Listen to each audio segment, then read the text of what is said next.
Hi, Dumpster Divas. Welcome to the Dumpster Dive YouTube channel. My name is Tom Hamlet. I am the host of this here show that you are watching. It's a really exciting day because a show that I have beloved, a show that kind of made me who I am today, made me love reality TV, made me love fashion. It's giving fashion. It's fashion? Is it wait, but is it fashion? It's fashion. Is America's Next Top Model, which has re-entered the zeitgeist because on February 16th, 17th, 18th, 19th, sometime in February, there is a doc coming out breaking down all of the BTS drama with ANTM. They have Jay, Miss J, Nigel Barker, Tyra Banks, and then a select group of contestants, including Danny, as we sometimes know her as Danielle on the show, Whitney, winner of Cycle 10, in a mix of others. So those are the ones. Oh, Kenya from Cycle 4. Like there's a really good cast of characters that they've had be a part of this show. I think it's like a three-part documentary, kind of similar to The Biggest Loser one. And there's a lot of things to talk about here.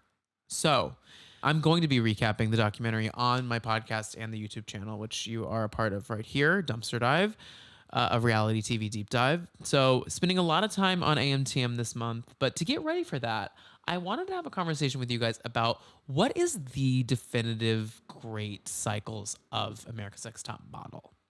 What are they? Because there is a lot. I believe there is in total 24. 24. Wow, look at that. Nailed it. 24. The reason I had to guess that, I love this show and I've watched all 24 seasons. The reason I had to guess that was because those later seasons really, I mean, y'all, Rita Ora came in as Tyra Banks at the very end. Need we not forget that?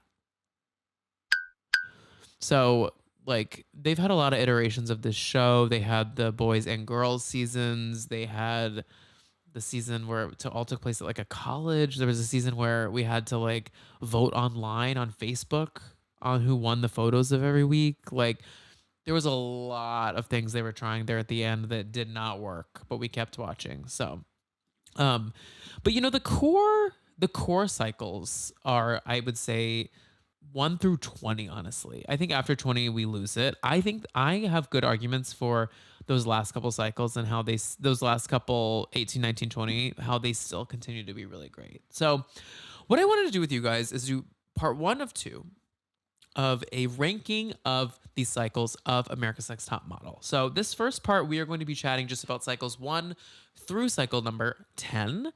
Some would say these are kind of, you know, the best of the best. But, you know, I hold space for all cycles. I hold space for all cycles of life. Why is it called a cycle? Why is it called a cycle? That's not a fashion term, is it?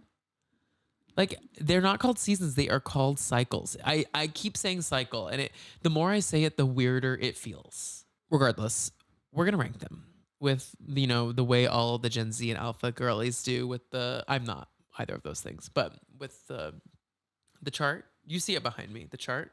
And we're going to talk a little bit about each season as we go. Let me know your faves in the comments. Let me know your favorite winners. Let me know all the good stuff, okay? So once again, subscribe to the YouTube channel at youtube.com/dumpsterdivepod. You can follow me on Instagram at @TheTomHamlet. Let's get after it. Okay, so starting off the bat with the cycle that started it all, we have cycle number 1. Now, cycle number 1 premiered in 2003. I was a mere babe.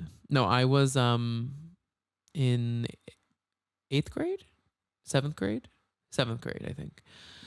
Cycle 1 premiered, and it was a big time. And y'all go back and watch the cycle. They filmed it. I'm recording in my office / what has thus become a storage facility in my apartment. They recorded the panels in a room about this size.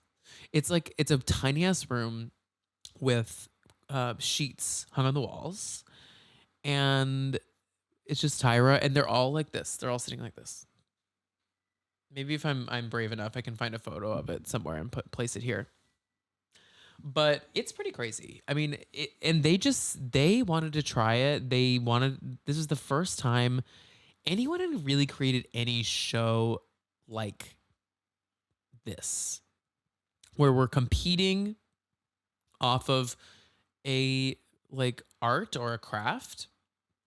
Remember, this was before Project Runway. This was before Top Chef. This was before all of the big like reality competition shows. Like this was the first to really create this idea of competitive um craft. Like we had Survivor and we had Big Brother. Those had begun, but those were different. That was just people competing off of social dynamics, a social experiment. Some would say this was the great social experiment, if we're going to be honest about it. But I really feel like this was the beginning of what we now call reality competition. Like I really believe that. Like we would not have Project Runway if it weren't for this. We would not have RuPaul's Drag Race if we weren't for this.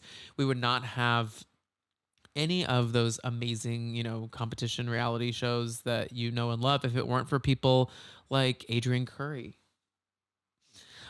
So season one, I want to give a big shout out in season one to Ebony.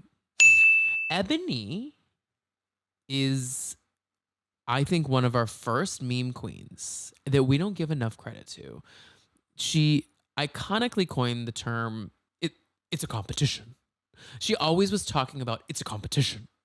And the way she said it was so ferocious and I just love it. My sister and I would quote that all the time as kids. We would be like, it's a competition. Like she was so serious about the fact that this was a competition. And she had a levity to her while also having the seriousness about her love for modeling and making it happen, thus resulting in one of the greater iconic memes that I think we still sleep on right here is of when she gets called because she's cast in like the ten that go and film in the house in Tribeca, and she's like crying, and then she's like, gotta get it together, gotta get it together, and then she walks up and she's like crying and gotta get it together. It is one of my favorite memes, and I don't think we give Ebony enough credit. And I have actually met Ebony. Ebony and I worked together in the city for a while. So shout out to Ebony. When I found out that I was working with Ebony, I was starstruck. We worked together at a fitness studio, and I was like, wait, Ebony? I literally walked in and I go, Ebony, is that you? And she was like, it's me.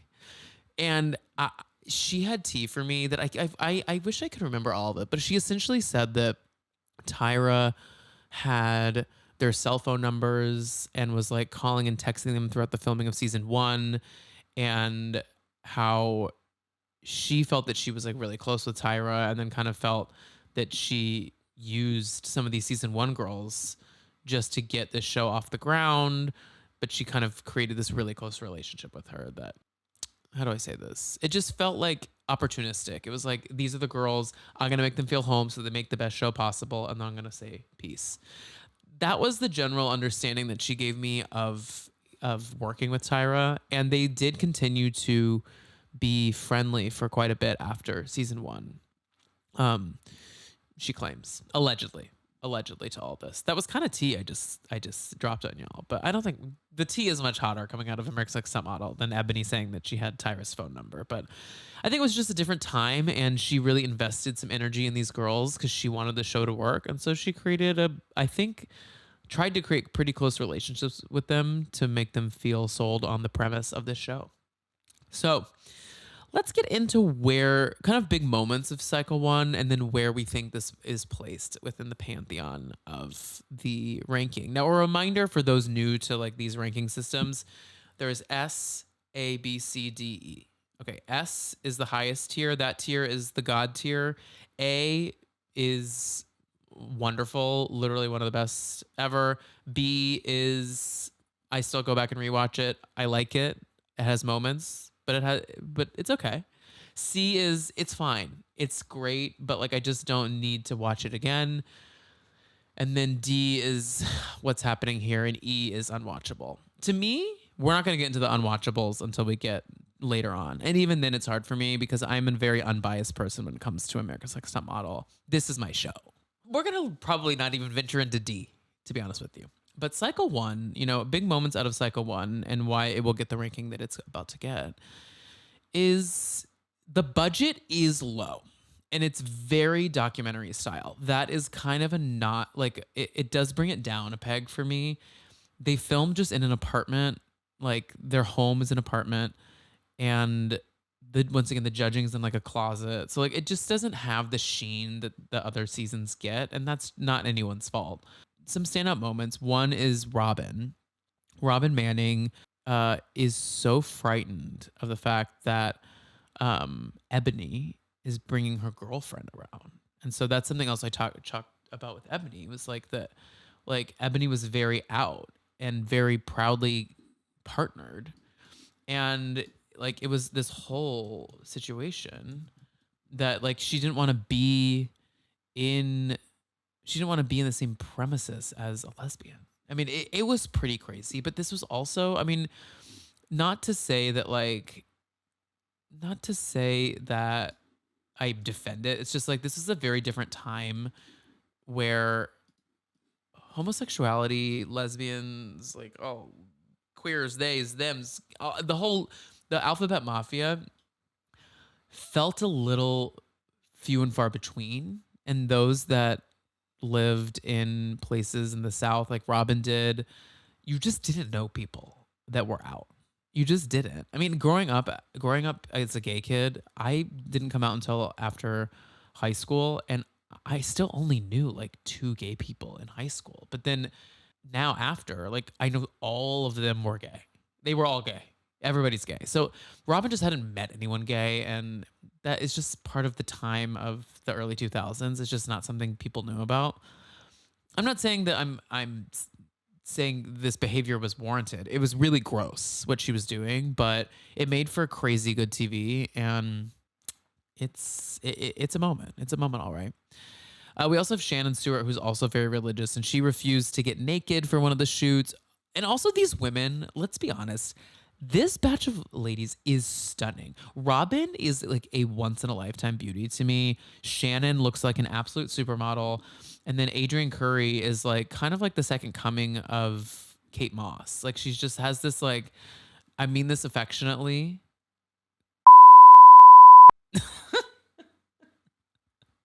She does. She looks like there's things, right? So we have Adrian, Shannon, Robin. Oh, also Elise. Remember Elise? I loved Elise. It's a good group of girls. And then my queen, Ebony. Need we not forget? And, um, Adrian does end up winning. Adrian also goes on to be in many other reality shows, such as The Surreal Life, as well, and dated that guy from the Brady Bunch. And now I believe she's a January 6th truther. Don't check me on that, Adrian. Allegedly. So that's hard to hear, but good casting. Sorry, great casting. Low production value. But because of just the legacy of the show, I'm going to put this at a B. So Cycle 1 going on B. Let me know what you think about that. I feel strongly about that. I think that that's probably where it belongs. Okay, let's move on to cycle number 2. Cycle 2. So the money starts to flow, and we get a really interesting group of girls this time around. Now, the way I consume America's Next Top Model as a kid was on Saturdays and Sundays on VH1, they would show ANTM marathons. Like, they would start episode 1 at like 10 a.m. and then you could watch the whole season and be done at 8 p.m. And there were days where that's all I did. And I'd seen a lot of these cycles like 5,000 times, and I would just sit and watch them over and over and over again. For some reason, cycle 2 was not always in that rotation as often. I feel like I didn't get eyes on it as often as I did other cycles. Like, I've seen cycle 1 more than I've seen cycle 2, and I don't know why that is. I know these girls. I've seen the show. I know the drama that happens, but it didn't have the same sort of prestige to me. But Joanna, who does end up winning the show, is a superstar. We have to give it to her. Joanna was an absolute stunning superstar. But Joanna was also one of those instances where this was kind of the beginning of the weird intro of the weird fat phobia on these shows. Joanna is a very thin woman. And there's this whole storyline about how she recently lost weight. She's still not the right size to be a model. And it's like, she is literally rail thin. Like, what are we doing? And yeah, it shocked me. But the standout photo moment, which I realized we didn't do for Cycle 1. So our biggest standout Cycle 1 photo moments, I would say we did this like Reebok commercial, and I think Shannon kills this. She looks great. I also think Ebony does this amazing photo with the snake that I absolutely loved. We also got this amazing moment of Robin being scared of the snake. And then also Elise's snake photo is pretty great. There's some good bunches there, but not as many standout moments. The big photo moment of Cycle 2, I have to say, we have to give it to Joanna and the helmet. It is spectacular. I would hang this in my home. And as Andre Leon Talley says in later seasons, in my salon. I would hang this in my salon. It's fantastic. It is fan fucking tastic. So I got to give a big shout out to Joanna on that. Some other standout moments in Cycle 2, though. We have the Shandy drama with her boyfriend. She like cheats on her boyfriend with some boys that come to the house when they go on their location change to I can't remember where they went, but like that was crazy. Also, Mercedes is a stellar runner up. We don't give enough credit to Mercedes and how absolutely stunning she is. And I believe that she has gone on to be a model, still continues to model, or for a while after the fact. Um, but yeah, Cycle 2, though, for me, all in all, I think there's a lot of standout moments. The helmet goes a long way for me with this one. And so for all of that, I'm gonna also give it a B. I think it's still legacy. I think it's not as great as Cycle 1, but I do think it's still legacy because it was the first time we did the big trip location change. That was huge. The budget had gone up. They were finding their footing. I think we still have to give it its due. Cycle number 3, y'all. Cycle 3. Can we just give a big round of applause for Cycle 3? Eva, Yaya, Amanda, Anne. Can you believe we got those 4 divas all in the mix here? All in the mix here. This season is so good.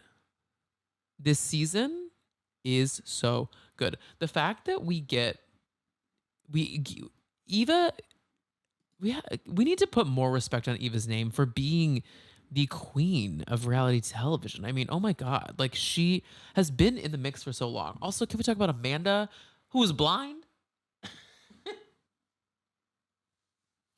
Like y'all, this Yaya, who has gone on to be like a very successful actress, like in Best Picture nominated films. Like I this cycle is so fantastic to me. Eva the Diva made such a cultural impact. She was, I believe, 18 years old when she walked into that casting room strutting, and Tyra and Miss J are like, "Who is this?" Like, she is a superstar. Work it out. I love it. How do you compare yourself to the other girls out there? I don't compare myself to other girls. I'm Eva. I'm no comparison to anyone else. I loved Anne. I thought Anne was so beautiful. She kind of has like she came in very like all American, and then of course Tyra, what she loves to do, the all American girls, is just absolutely butcher their hair and give them like an edgy cut. And like her and Eva had a lot of beef. Also, Yaya was so grounded into who she was as a presence. She like put her foot on the line, like drew a line in the sand when she was like, I don't want to do these types of photo shoots. This isn't aligned with my cultural like views in the world. Like she really, this group of girls were amazing, and we got an absolutely epic trip to Tokyo. So and this brings me to my favorite photo of the season. My favorite photo in Cycle 2, or my favorite photo shoot in general, is this photo shoot they did in on I think they're trying to be like Harajuku girls on these motorcycles in Tokyo. So there's this photo of them like leaning on the I just love it. It's so gaggy. There's a great photo of Eva there. That's one of my favorites. Also, they did these ones in kimonos, which feels a little like a cultural appropriation at this point. But Amanda looks fabulous there. And then lastly, need we not forget, the photo that really changed everything was Eva and the spider. To me, life was life was before and after this photo. Life began after this photo. I don't know who I was before this photo. Like this is the photo that began America's Next Top Model to me. Like we are the ANTM of today because of this photo. Absolutely killer. So for all of these things, I mean, I just love this season. I think it's fantastic. I'm going to give this season an A. Great, highly rewatchable. I think we have some kind of throwaway cast members in the mix here, but like that would be kind of like my only critique on it. So I'm going to put it on an A. Moving on to cycle number 4. Cycle 4. Now, cycle 4 doesn't have the star quality like Eva, but we have the overall story. Cycle 4 was the season. This is all in the same season. Ready? I'm going to name them. We have, and I won't speak about that any more than that. We have Kaylin's best friend dying, and then she lands back from her flight at the funeral, and she has to do a photo shoot in a coffin buried 6 feet under in the ground. We have I was rooting for you. We were all rooting for you. How dare you? That's in this season. We have the girl passing out. This is all in season 4. How many people were scared? Me too. I was really, really scared. All those 5 moments. There's more moments in all of that. Like, I'm not saying that some of these really cringe moments are reasons we should be rewatching this show, but we have to say that, like, all of these moments combined made for some of the most wildly compelling reality television we had ever seen. I think this season goes down as one of the great seasons of reality television. It is shocking. It is full of twists. It is a mess. Before I give you the official ranking, which I think you can imagine what my official ranking is, some standout moments of ANTM Cycle 4 photo shoots. I think we have to just tip our hat to the coffin photo shoot. Like the being in the coffin, Kaylin after her. Oh my God, another moment that I forgot to bring up: flesh eating bacteria on Michelle's face.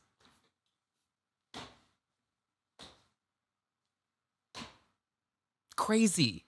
There is so much here. It's so good, y'all. So, Kaylin's photo and Kaylin to me is one of the great America's Next Top models because in no world did she make sense as a model. She looks like the girl drinking like a Dunkin' refresher, like in the student lounge. Like she just looks in Alabama. Like she doesn't look like she belongs in front of the camera like this. And then the second that makeup hits her face, the second she's in everything, she becomes an absolute superstar. And this, for the most part, the entire photo shoot of them in the coffins is top tier. Oh my God, we didn't even talk about Brittany Brower, my other favorite reality star. So yeah, this coffin photo shoot, Kaylin's photo and Naima's photo are absolutely insane. Also, all the photos they get when they're on location in Africa are crazy. The photo of them with the elephant. Wait, let me find it. Not with the elephant. That's a different cycle. The photo of them with the waterfall. I'm sorry, Brittany. This photo is unbelievable. This is like full editorial. Like it's crazy. Like this season. What about this? What about the photos of them as animals? This photo of Michelle as an animal, and need we not forget the last two. Naima, it's a Lubriderm ad, but they're dressed as animals. Naima and Kaylin. These two photos are the greatest. I would say some of the greatest in America's Next Top Model history. I'm getting heated. I love it. Can we do this every day? I love it. And we're only at cycle 4. Cycle 4 is one of my faves. And if you subscribe to the Dumpster Dive Patreon, we recap Cycle 4 for the Patreon. So go check that out. We had a really good time. We did not talk about photo shoot. We talked about, just to clarify on that, so don't try and cancel me. We would not talk about that photo shoot. Just the fact that it was absolutely absurd that it was allowed to happen on national television. Going to have to put Cycle 4 at that God tier S level. Y'all go back and rewatch Cycle 4 and skip the episode we're talking about. The rest of it, golden. Golden premier prestige reality television. Okay, moving on. Cycle number 5. Cycle 5 premiered in 2005, also the same year that Cycle 4 premiered. They were similar to Survivor, where they did 2 cycles a season. I'm sorry, 2 cycles a year, a calendar year. So we also got Cycle 5, which is, I'm not gonna say a banger. I'm gonna say it's pretty great, and it has breakout stars. So like I said before, how Cycle 3 had stars, but maybe like the content is lacking in terms of story, where Cycle 4 had story. Cycle 5 goes back to that Cycle 3 where it's like they have some stars, but the story isn't always that great. We have some fighting, but it's not as memorable to me. Also, we have, in my opinion, one of the great snubs in all of awards. I would say I would put this on the same level as Glenn Close not ever getting an Oscar. I would put this on the same level as Susan Lucci not getting her Emmys for being in them soaps. The Susan Lucci of America's Next Top Model is Nick Pace. If you don't know who Nick is the runner-up of Cycle 5. Nick is the star of Cycle 5. She is one of the most beautiful models I've ever seen in my life. And she loses to one Nicole Linkletter. Nicole Linkletter. Nicole had moments. She was beautiful, but like the photo of Nick replicating Leonardo da Vinci. And guys, I need you to know, I don't really have notes for this. Like most of this is off top. I have some light summaries of each season, but I don't have like, I don't, these photos are things that are coming just to my cabeza. So the photo of Nick as Leonardo da Vinci, like doing the body, you know what I mean? It it's spectacular. Like she is like literally one of the greats, and I still can't believe that she lost the show to like this woman from Iowa. You know what I mean? I don't know. She's not from Iowa, probably. That was not nice to the Iowans out there. But to me, Nick is a once in a lifetime beauty, and it still baffles me that we did not get a win out of her.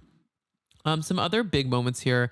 We have to obviously acknowledge Lisa D'Amato. She, has gone on to be one of the. I'm not gonna say that actually.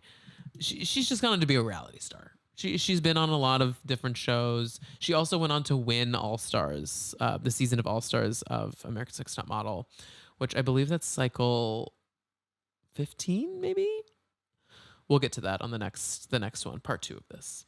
We also have Brie. Loved Brie. Brie got in the fight over Kim's granola, and then we also got Kim, who was our first lesbian that we really cared about for some reason, even though literally there was a whole story about a lesbian in cycle 1. We kind of forget about that. I'm like, somehow we crowned Kim as lesbian number 1, which she's not. So that is weird to me. But Kim did go on to be an MTV video DJ, I believe, and I don't know what she's up to now. Wait, Kim, what's she doing?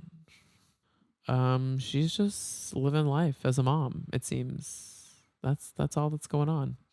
Yeah, there's a lot of good moments. Also, wait, one more photo. Nick in this like top hat, like racing garb. I don't really know the theme of this photo shoot, but it's absolutely crazy. Kim really stands out in her pinup photo shoot. This is also the season where Cassandra refuses to get her hair cut. They cut her hair and she has a mental breakdown, like suspended in the air upside down while Mr. J yells at her. Like I said, there's no bad seasons of America's Next Top Model. This to me just isn't one of our top tier greats, but has a lot of top tier moments. For all of those reasons, I am going to give ANTM Cycle 5 a letter B rating, a letter B. Once again, this is my opinion. If you guys love this, I love this for you. But for me, it's a B. So the next cycle is cycle 10. I hated the way I just said that. The next. Sorry, I just said cycle 10. Cycle 6. Cycle 6 was in 2006 and has one of my favorite contestants, two of my favorite contestants, three of my favorite contestants of all time. Danny, aka Danielle, Joni, and Jade. Now, Jade. Can we talk about Jade for a second when she's walking up those stairs? And she's like, You guys look fabulous. Oh, what a party. Oh my gosh. The second time, I just took my time talking to Pegger. God, I felt fabulous. She's a drag queen.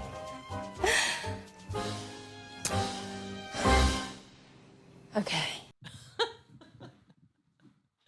it kills me every time. It is so good. She's a reality TV legend. She is. We have to. Well, where is she? Get her on House of Villains. Honestly, we need some ANTM representation on House of Villains and on Traitors. I would love to see some of my girls in the mix there. Also, Danny is probably in my top 3 favorite winners of all time. I think the gap in her teeth is so beautiful. It still shocks me to this day that Tyra made her shrink it on national television, which they do go into in the documentary, and Danny is featured in the documentary.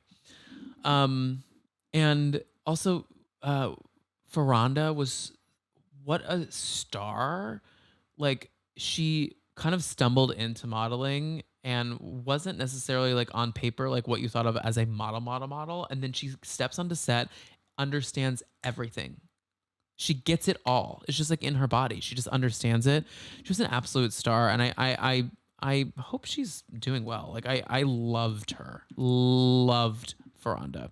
And Joni could have won the show too. I think there was a lot of conversations at the time around whether Danny was deserved of the win. And for me, I am a Danny truther, so Danny was the correct winner. But you know, Joni was absolutely stunning, and they did both bond over the fact that they had to go and get their teeth done together, which was crazy. But they had this amazing trip to Thailand. That was their big getaway. We also get some crazy photos. So photo highlights. We have Danny in the Snow White garb leaning, and she's like, oh, oh, oh. We also get the balds. A great photo out of what was her name? We also get the Great Roach Challenge where Jade is bullying that other contestant, and she's like,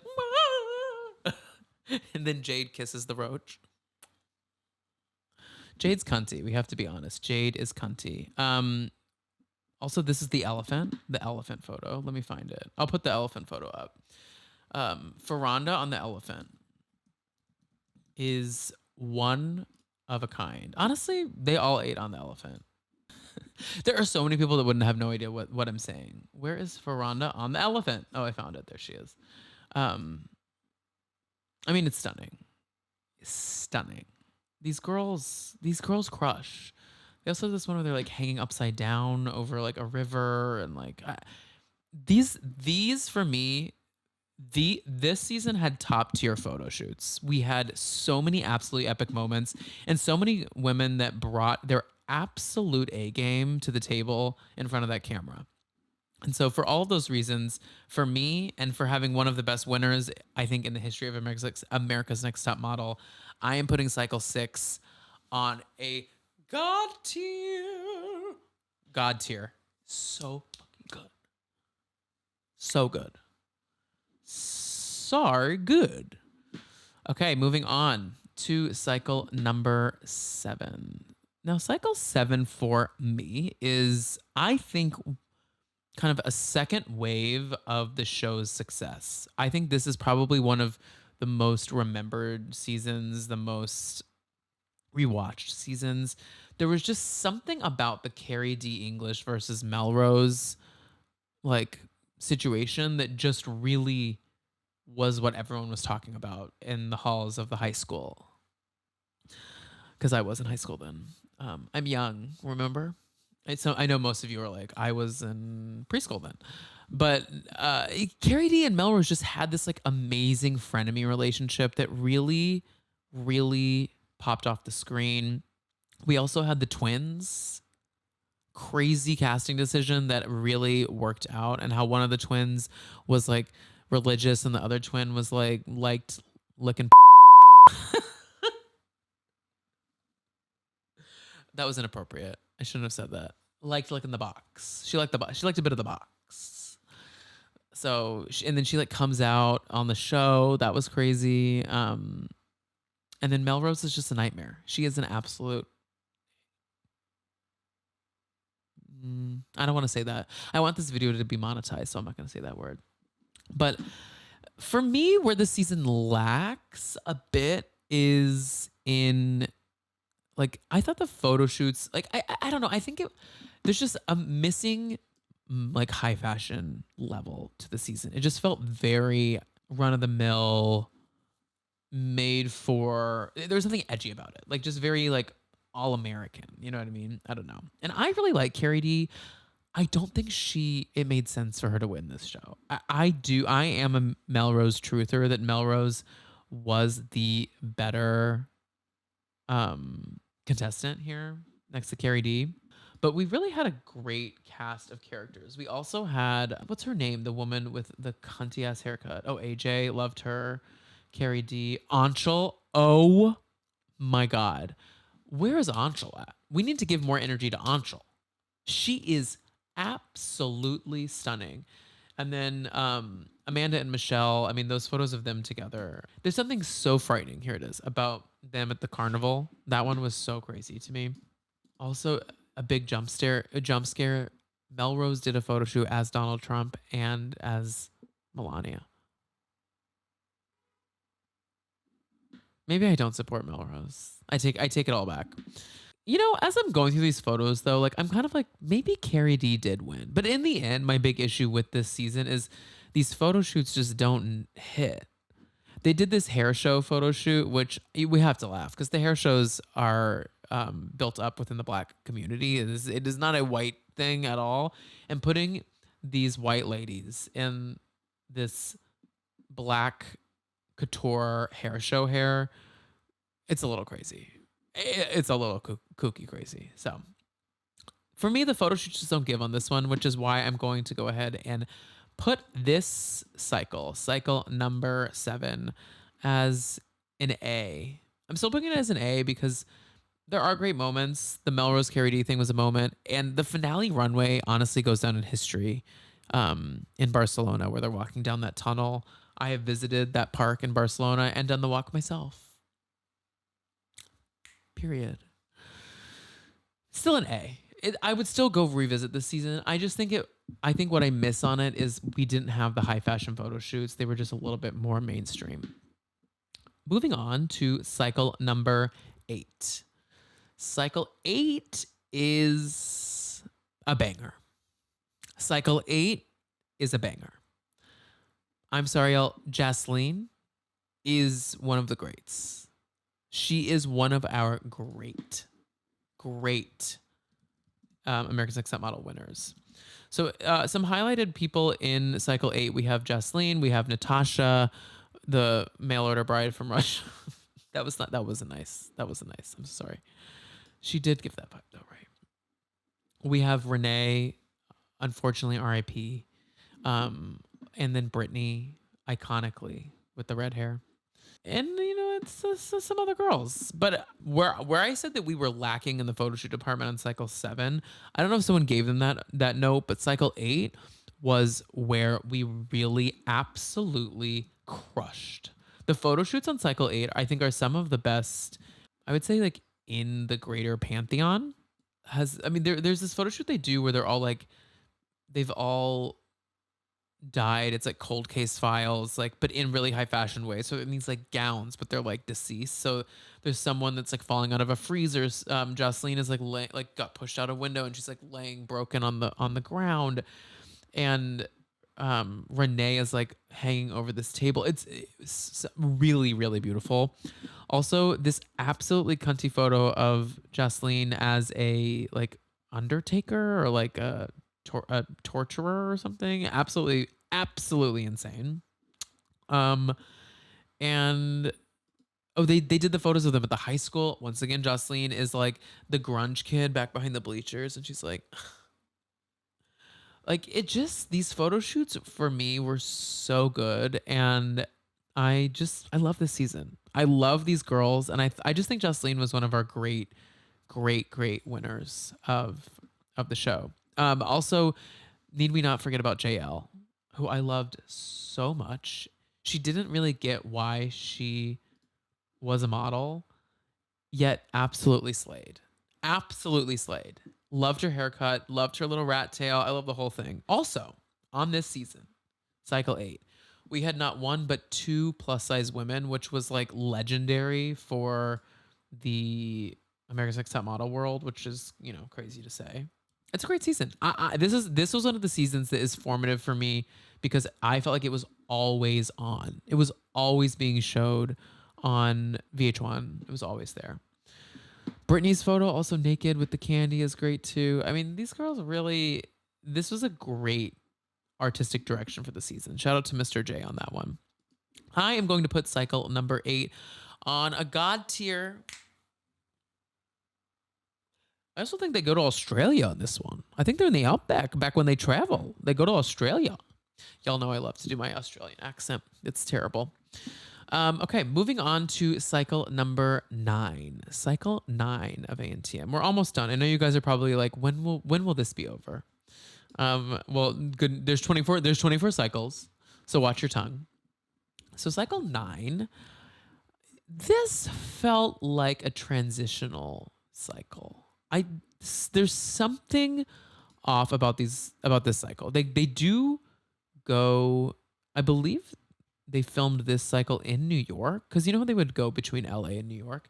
I do believe this was a New York cycle. Something just changed about it, and I can't quite put my finger on what it was. I believe this is Paulina Poroskova's first season as a judge. I can't believe I just remembered that, but I do believe that is the case. And there's just something off. Like the makeovers are weird. The like photo shoots are weird. Really, the big standout photo shoot of this whole thing was just when they go to the Great Wall of China, because they're in China for that's their traveling one. That's kind of like the big photo shoot moment. But our breakout star of this season was Chantal and Ebony. To me, those were the two breakout stars. And then Celicia, who does end up winning, who is beautiful and rocks one of the most crazy makeovers in the history of America's Next Top Model, which is a bowl cut. She literally has a bowl cut. Like not a bob or a full bowl cut that just like shakes. For me, like it's missing a bit of the je ne sais quoi of the photo shoots in the other seasons. And there's not as many breakout characters in this that I love as much. The stars once again are Chantal, Bianca, and Celicia, really. Jenna was fine, I guess. I promise you all, you do not remember most of these women. That's the thing that's like kind of annoying about the season to me. But I do want to showcase the Great Wall photo shoot because that one is pretty epic. They took these insane photos. Here's a couple of them, and Ebony absolutely kills that. They did some other good photos in China too. They did a photo with the Chinese dragons, like where the people are in the dragons. That was pretty great too. I just think there's some missing pieces to the puzzle here, and there's not a lot of story for me in this mix. So sadly, cycle 9 is gonna get my lowest rating so far, and that is a level C. I'm sorry, girls. And shout out to these girls. I mean, Chantal and Ebony and Celicia worked their asses off to make sure this season popped. But for me, it's a no. I don't revisit this one often. Okay, last but not least, and then we are going to take a break before we hit up part 2. Honestly, we might need 2 more parts, to be honest. Oh, wait, 1 second. We have to go back to Cycle 9 for a brief moment.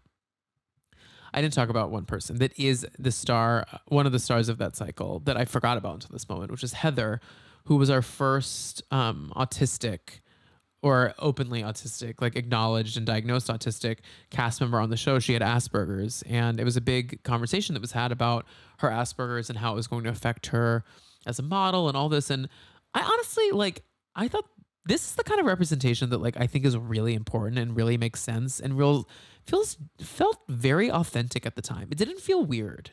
There are a lot of aspects of this television program that felt incredibly dated, incredibly weird and bizarre, and not aging well at all. Heather's autistic journey was incredibly honest and handled with a decent amount of care from my recollection. Now, Heather may have a different experience. I also haven't watched this cycle in a minute, but I just want to give my flowers to Heather.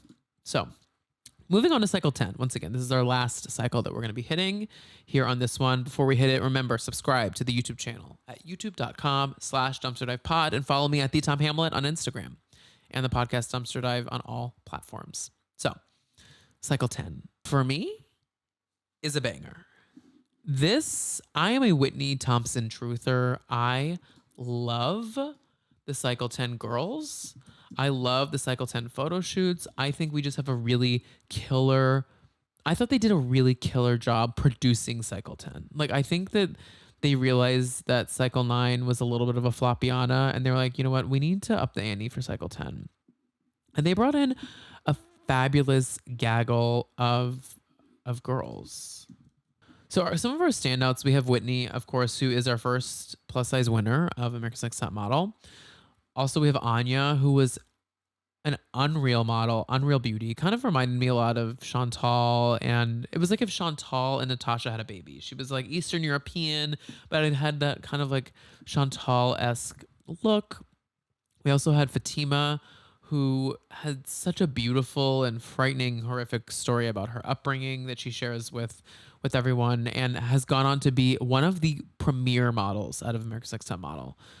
Fatima Siad, she has crushed it out of the game. Wait, let me pull her up. You may remember some of these photo shoots that she did, but she really was a superstar on the show and has continued to be so after.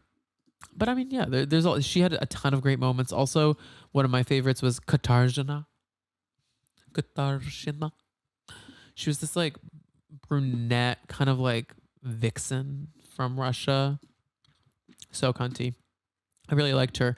I really like a lot of these girls. We have a lot of I loved I loved their like Forza Bruta shoot where they had to like lay on the water. We also had this paint shoot that was really beautiful where the paint was like dribbling down all their faces. We also had this music shoot, which I think was one of the standout moments for Whitney, where she played the rocker and she's like, yeah. There was great drama because Fatima did not have her passport and they had to go travel to, I believe they went to Milan on this season, and she had to go to the passport agency and then go do a photo shoot of her getting on a plane. So much drama happened there. And yeah, I mean, those are the big standout moments for me. I mean, this season absolutely hits. I love this. I loved this season. I love these girls, and I loved Whitney. I thought it was so bomb. Even as a kid, I was like, why have we never had a plus size winner? Also, we didn't even talk about her, and I'm so sorry to her because there's just so much content here to talk about. Was like Takara was such a star on cycle 3. It's crazy to me that like she didn't even go as far as she should have on cycle 3. Like, this was the first season that we had plus size winners, I believe, even breaking into the trip. Because usually I think it's like the top 6 that go on the trip.